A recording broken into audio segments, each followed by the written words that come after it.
नमस्कार विद्यार्थी मित्रांनो, आता उजेडेल या कवितेत पुन्हा एकदा तुमचे स्वागत। आज आपण बालभारती पाठ्यपुस्तकातील धडा क्रमांक 14 अभ्यासणार आहोत आणि या धड्याचे शीर्षक आहे आता उजेडेल। आता उजेडेल या कवितेचा हा सेशन क्रमांक 2 आहे। आता उजेडेल या कवितेमध्ये कवी मंगेश पाडगावकर यांनी सूर्योदयानंतर निसर्गामध्ये होणाऱ्या बदलांचं वर्णन केलेलं आहे। चला तर मग आता आपण कवितेच्या ओळी समजून घेऊया। आता उजेडेल या कवितेमध्ये कवी मंगेश पाडगावकर म्हणतात की आता उजेडेल खिन्ना आंधळा अंधार, आता ओसरेल पार, लहरीत किरणांची कलाभूत मोहरेल, आता उजेडेल। अर्थातच आता सूर्य उगवलेला आहे आणि उदास असा आंधळा काळोख सगळा आता संपून गेलेला आहे आणि आता हा पसरलेला आहे सगळीकडे जो काळोख जो पसरलेला आहे तो सूर्याच्या उदयामुळे सगळा नष्ट झालेला आहे आणि नंतर सूर्यकिरणांच्या कलाभूत अशा सोनेरी जर लहरत लहरत तो अत्यंत बहरत येणार आहे। पुढे कवी म्हणतो की शुभ्र आनंदाच्या लाटा गात फुटतील आता, मृदू गळ्यात खगांच्या किल बिल पालवेल, आता उजेडेल। शुभ्र आनंदाच्या लाटा म्हणजेच आनंदाच्या शुभ्र स्वच्छ अशा लाटा आता गातगात फुटतील आणि पक्ष्यांच्या कोमल गळ्यातून किलबिलाट सुरू होईल। आणि आता पुढे कवी म्हणत आहेत की वारा हसेल पर्णात, मुग्ध हिरवेपणात, गही भरल्या प्रकाशी दहीवर मिसळेल, आता उजेडेल। वारा हसेल पर्णात, पर्णात म्हणजे काय? पानं, झाडाची पानं, याला आपण काय म्हणतो? पर्ण। समानार्थी शब्द तुम्हाला विचारू शकतात। वारा हसेल पर्णात, मुग्ध हिरवेपणात, मुग्ध हिरवेपण, आता पानांचा रंग कसा असतो? हिरवागार की नाही? मुग्ध म्हणजे अबोल गोड। आता पानं बोलत नाहीत की नाही, पण वारा काय करतोय? हसतोय असं आपल्याला जाणवत आहे आणि तो वारा हसताना सगळीकडे वाहत आहे आणि जेव्हा तो वारा वाहत असतो तेव्हा झाडातील प्रत्येक पानामध्ये तो मुग्धपणे संचार करतो।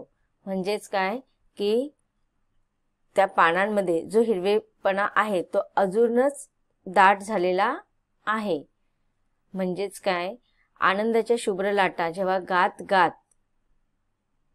सकाळ फुटते, सकाळ सूर्याचा उदय होतो आणि पक्ष्यांच्या कोमल गळ्यातून किलबिलाट सुरू होते। मग त्याचबरोबर पानापानामध्ये सुद्धा वारा हसताना दिसतो आणि तो मुग्धपणे आपल्या हिरवेपणामध्ये काय होतो? मग्न होऊन जातो। गही भरल्या प्रकाशी दहीवर मिसळेल, गहीवरणे, गहीवरल्या म्हणजे गहीवरणे की बघा मनामध्ये आपल्या भावना ओथंबून येणे, गलबलणे। प्रकाशी म्हणजे प्रकाश, दहीवर म्हणजे दव, झाडांच्या पानांवरती दवबिंदू असतात की नाही, मग हे सगळेच प्रकाश त्या पानांच्या दवावरती पसरतो आणि त्यामुळे काय होतो? एक सुंदर असा अजून तो दवबिंदू आपल्याला चमकताना दिसतो। मग गहीवर दाटून आलेले ह्या प्रकाशामध्ये दवबिंदू मिसळतील आणि अशा रीतीने सुंदर आनंदी पहाड सगळ्यांच्या जीवनामध्ये पुन्हा एकदा येत आहे आणि आता उजेडेल। पुढे कवी म्हणतात की आनंदात पारिजात उधळील बरसात, गोड कोवळा कारवा सुगंधात थरारेल, आता उजेडेल। बघा ह्या कवितेच्या माध्यमातून कवीने सृष्टीतील प्रत्येक गोष्टीतून निसर्ग कसा प्रसन्न होत आहे याचं वर्णन केलेलं आहे। बघा इथे चित्रामध्ये तुम्हाला दिसत आहे की जेव्हा सूर्याचा उदय होतो की काय होत आहे? सूर्याचा प्रकाश सगळीकडे पसरतोय। आता इथे तुम्हाला बघा सोनेरी रंग दिसत आहे म्हणजे कलाभूत होऊन तो बाहेर येत आहे। सोनेरी आणि चंदेरी रंगांची ती जर सगळीकडे पसरलेली आहे। आता हे वर्णन करत असताना सुरुवातीला खगा म्हणजे पक्षींचं वर्णन केलेलं आहे। बघा इथे तुम्हाला पक्षी दिसत आहेत झाडावरती। पक्ष्यांचं वर्णन केल्यानंतर मग झाडांच्या पर्णांचं म्हणजे पानांचं वर्णन केलेलं आहे। तर अशा रीतीने एक एक घटकांचं, निसर्गातील सृष्टीतील एक एक घटकांचं वर्णन इथे कवी करत आहेत। कवी पुढे म्हणत आहे, आता आपण वाऱ्याचं पण वर्णन पाहिलं की वारा सुद्धा कसा हसत हसत मुग्धपणे संचार करत आहे आणि प्रत्येक पानामध्ये तो घुसून सळसळत आहे आणि त्याच्यामुळे त्या हिरव्या पानामध्ये तो अजून मग्न झालेला आपल्याला दिसत आहे। पुढे कवी आनंदात पारिजात उधळील बरसात। पारिजात म्हणजेच काय, प्राजक्ताचे फूल। आता सूर्याच्या किरणांचा प्रभाव सृष्टीतील चराचरामध्ये होत असताना मग ही फुलं सुद्धा कशी लांब राहतील की नाही ह्या निसर्गातून, ह्या आनंदातून? नाही। तर बघा प्राजक्ताची ही फुलं सुद्धा आनंदाने हसताना आपल्याला दिसत आहेत की नाही। ह्या आधी बघा आपण एक पाठ अभ्यासला सुगंधित सृष्टी की नाही, त्याच्यामध्ये लेखकाने आपल्याला सांगितलं होतं विविध फुलांचं वर्णन करताना ते सांगत होते की कशा रीतीने प्राजक्ताचं जे फूल आहे, पारिजाताचं जे फूल आहे ते सुगंधाने सर्वत्र दरवळतं, पण ते जेव्हा झाडावरून खाली सारखे पडत असतात तर पूर्ण जमीन जी असते ना, त्या जमिनीवरती ते प्राजक्ताची फुलं आच्छादली जातात आणि त्यामुळे जमीन आपल्याला दिसत नाही, सगळीकडे तो फुलांचा गालिचा पसरल्यासारखा वाटतो। आणि जसं पावसाचं पाणी बरसत असतं की नाही, वर्षाव होत असतो, तसंच ह्या फुलांचा सुद्धा सतत वर्षाव होत असतो, म्हणजे झाडावरनं ही फुलं सतत पडत असतात। मग त्याचं वर्णन इथे कवी करत आहेत की आनंदात पारिजात उधळील बरसात। आता ही पारिजाताची म्हणजे फुलं सुद्धा काय झालेले आहेत, अर्थातच प्राजक्ताच्या फुलांना पण फार आनंद झालेला आहे आणि सूर्याच्या या आगमनानंतर ते आनंद व्यक्त करण्यासाठी काय करतायत, ह्या निसर्गामध्ये ह्या फुलांचं ते उधळण करत आहेत, बरसात करत आहेत, वर्षाव करत आहेत। गोड कोवळा गारवा सुगंधात थरारेल। आणि बघा जेव्हा हा गारवा सकाळचा बघा, तो गारवा मनाला किती आनंद देऊन जातो तो गारवा। आणि ज्यावेळेस वारा सर्वत्र वाहत असतो तर हा वारा ह्या प्राजक्ताच्या फुलांचा सुगंध सर्वत्र थरारून टाकणार आहे। थरारेल म्हणजेच थरारून टाकणे। गोड कोवळा गारवा, आणि हा जो हवेचा जो थंडावा आहे, वाऱ्याचा जो थंडावा आहे, त्याला गारव्याची उपमा दिलेली आहे। आणि कवी म्हणतात की हा जो गारवा आहे ना, तो कसा आहे, कोवळा आहे, गोड कोवळा सुगंधात थरारेल। मग इथे पारिजातकाच्या फुलाचं वर्णन कवी करत असताना आपल्याला सांगत आहे की जसं काही ह्या आनंदामध्ये सारी सृष्टीच मग्न झालेली आहे आणि सूर्याचं आगमन होता सगळे सृष्टी त्याचं स्वागत करत आहेत, आणि हे स्वागत करताना जो तो आपापल्या परीने त्याच्या आनंदामध्ये सहभागी होत आहेत। ही पारिजातकाची फुलं पण काय झालेली आहेत, आनंदित झालेली आहेत आणि आनंदित होत असताना ते उधळण करत आहेत, त्यांच्या फुलांचा बरसात वर्षाव करत आहेत।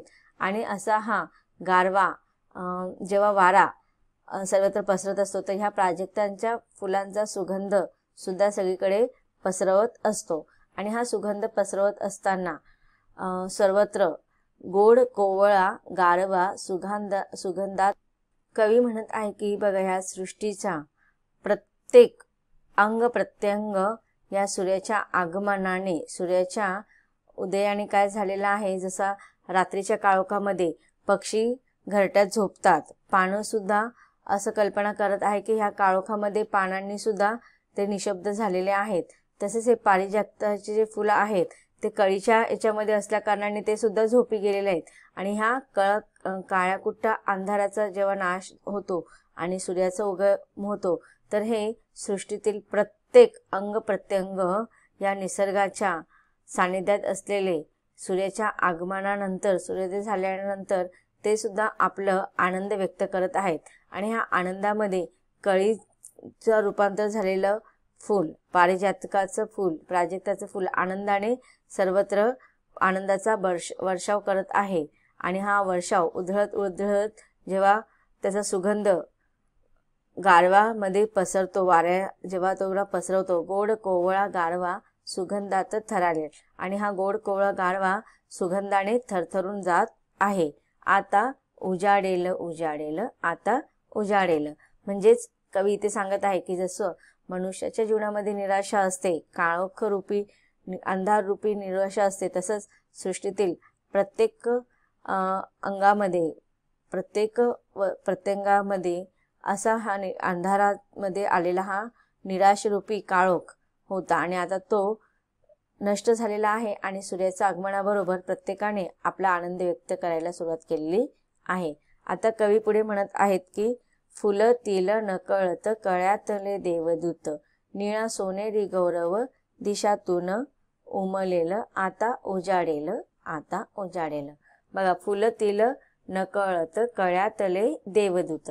बघा, आता रात्रीच्या प्रकाशामध्ये आपण पाहतो की रात्रीच्या काळोखामध्ये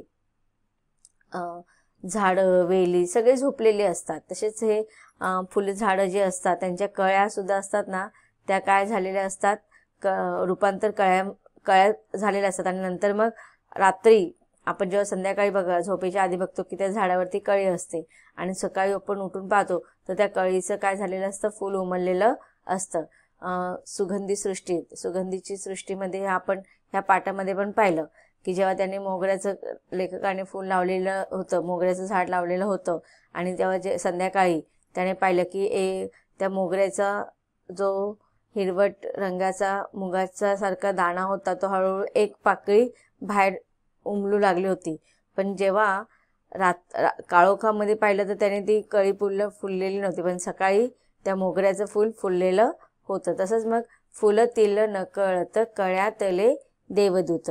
मग इथे कवीने काय तुलना केलेली आहे किंवा काय कल्पना केली आहे की ह्या कळीमध्ये फुलांचं रूपांतर फुलण्याआधी कळीमध्ये कळी असते की नाही, कळी सुरुवातीला कळी असते आणि नंतर मग ते रूपांतरित होऊन ते फूल बनतं.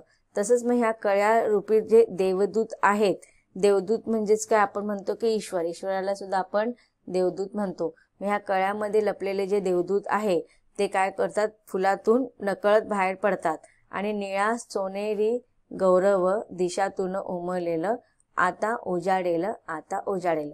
मग असा निळा आकाश बघा, तुम्ही बघतो आपण आकाश निळ्या रंगाचं असतं की नाही, मग असा हा निळा सोनेरी गौरव दिशातून उमलेलं की बघा दिशा, आपण प्रमुख दिशा 4 मानतो की नाही, 4 दिशा असतात आणि त्याच्या उपदिशा असतात. तर अशा ह्या प्रत्येक दिशामध्ये अशा 8 दिशामध्ये हा सोनेरी रंगाचा जी पहाट आहे ती सगळीकडे पसरलेली आहे आणि गौरवान्वित झालेली आहे. बघा, इथे कवी काय सांगत आहे आपल्याला की कळ्यातले देवदूत. कळ्यातले देवदूत म्हणजे काय, जे फुलं फुलण्याच्या आधी आपण बघतो फुलांमध्ये परागकण असतात की नाही, मग ते कळ्यांमध्ये बंदिस्त असतात.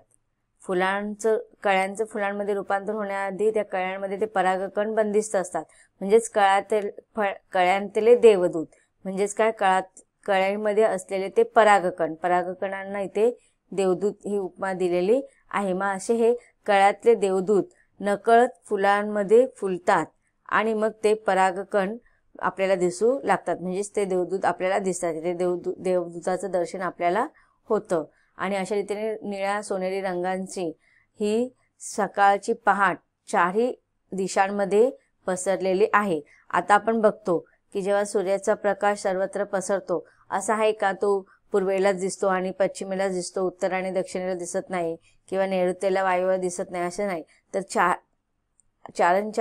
चार प्रमुख दिशा आहेत आणि 4 उपदिशा आहेत.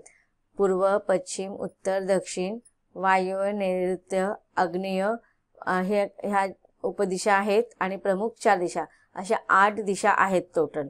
तर ह्या पूर्ण 8 दिशांमध्ये आपल्याला सर्वत्र सूर्याचा प्रकाश दिसायला पाहायला मिळतो. असं म्हणत नाही आपण की तो फक्त पूर्वेला आणि पश्चिमेला सूर्यप्रकाश आपल्याला दिसतोय आणि उत्तरेला आणि दक्षिणेला काळोख आहे, असं कधी आपण होतं का, नाही. तर 4ही दिशांना 8ही दिशांना आपल्याला निळे सोनेरी रंगांचा हा प्रकाश पसरलेला दिसतो. अशा रीतीने कवी इथे म्हणत आहेत की आता उजाडेल उजाडेल.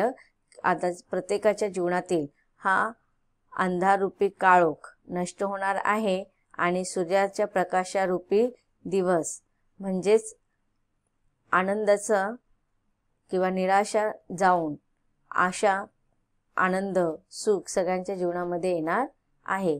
आता या कवितेतील ज्या ओळी आपण अभ्यासलेल्या आहेत त्यामधील कठीण शब्दांचा अर्थ आपण जाणून घेऊया.